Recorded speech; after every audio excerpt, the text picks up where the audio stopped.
Alors, l'ADN du parc, j'allais dire, c'est la marche pieds nus, puisque en fait, depuis la date de création du parc, eh bien ici, on enlève ses chaussures pour faire l'ensemble des activités du parc, plus d'une vingtaine d'activités différentes sur le parc.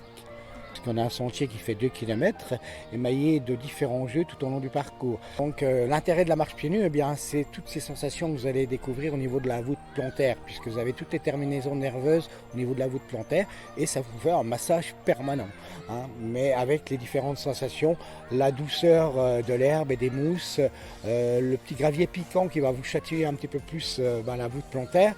Et toutes ces sensations, vous allez les découvrir au fil de votre parcours naturel, mais aussi à travers des bacs qui sont aménagés avec des billes d'argile, du verre aussi, vous allez marcher sur du verre. On ne marche pas encore sur le feu, mais bon, ça viendra peut-être.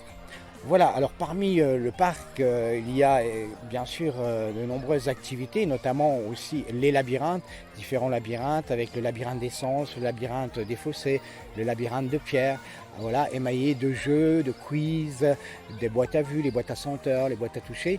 Et par exemple, si vous allez trouver le filet dans les arbres pour gabader dans les arbres sur un filet, mais aussi donc l'escape game ATA. ATA, c'est le temple d'ATA avec le diamant vert, à la recherche du diamant vert. Et la grande nouveauté cette année, donc qu'on a créé, c'est l'arbre à pluie.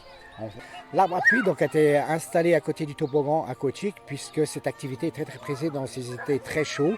Bien sûr, on l'a fait dans un respect de l'environnement avec une eau qui est récupérée, recyclée en permanence. Voilà, donc tout ça dans ce souci de préserver un peu l'eau.